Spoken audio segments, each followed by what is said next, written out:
Welcome back to the channel Super Academico and Blue Eye Patch. Let us keep the reading of my book Cluter's Meire Pop Beyond the Cloud. Today we will keep reading the chapter 1. Don't forget to subscribe and like the video. Let's go.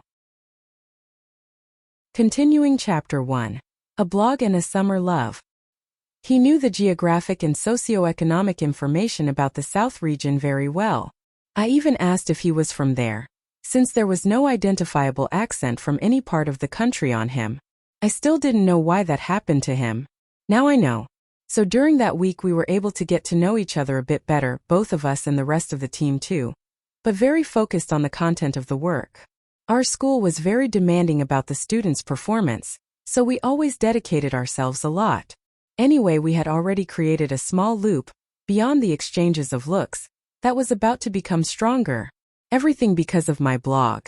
Fridays are the best days of the week during school time because they are always the prelude to the weekend with lots of mall, movies, games, parties, and for me a lot of reading and also a lot to add to my blog.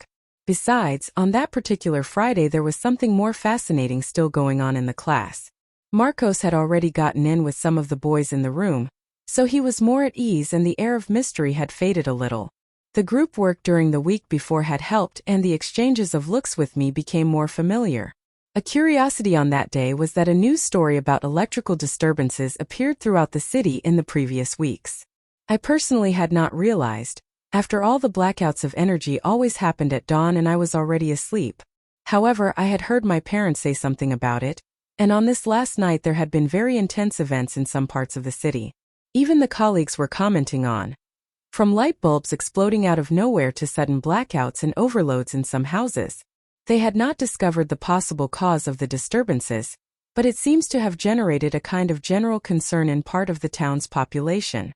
Note: it's not usual for me to care about such news, but it was very strange. Moreover, the event will prove important to our story later. The day before, at break time, I was at the cafeteria with some colleagues talking about what we could do for the weekend. It was still early in the school year, so there was not so much to study, so there was still room for some fun. Note: from the 7th grade onwards everything is getting worse and worse, with more and more subjects and more tasks. So advice: study, so you can at least have some free time at the end of the year. Marcos came to us still with that mysterious air, but having already gotten in a little bit with other boys he could look more closely at the girls and show more confidence as well. Of course, part of that confidence must come from the fact that he knew how handsome he was. After all, he should have some mirror in the house, and we'd done that geography work together during the week before. Despite the exchanges of glances with me during all those weeks, I never imagined that he would come and talk to me among the other girls. I thought he was coming to talk to Patricia or Deborah. After all, they fit the beauty model of the moment. Straight blondes with well-developed bodies, although they were barely 14 years old. But no. He came directly to speak to me among them. He passed them both as if they did not even exist, which made them half jealous, and addressed me. The brunette, still a bit shallow but always standing out with the grades and the blog, of course. Meire. Marcos, ein Problem. Are you the Meire Pop from the blog? Yeah, it's me. You know? Yes. I follow your blog. It's really cool. Thanks. The girls began to distance themselves from our conversation. They started talking about other things and we stayed in hours.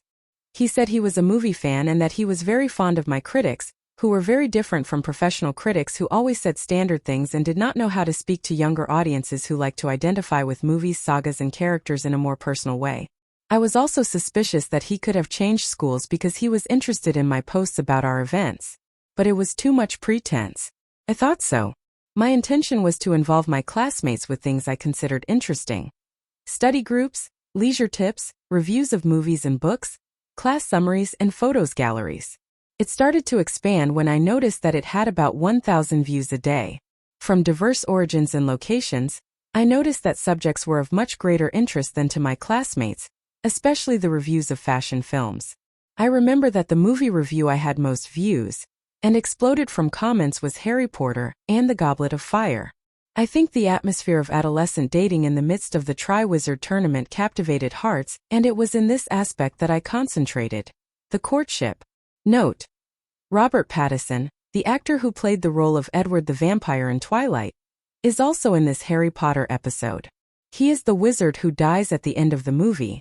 We talked for all the time of the break and there was an immediate connection between us. The conversation flowed easy, as if we had known each other long ago. All because of our common interest in films and fantasy.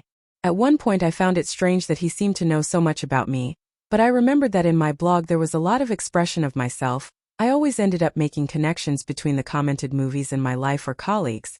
This was the basic tenet of his popularity among the young. He started hinting if we could not see some movie together, that he would even help in the reviewing. I was finding it all very nice since he was a handsome boy after all, and it was rare for them to be so interested in me. This strangeness was starting to bother me. The break was over and we still talked a little more going towards the classroom. We stopped talking about each other and see if we could go to the movies together.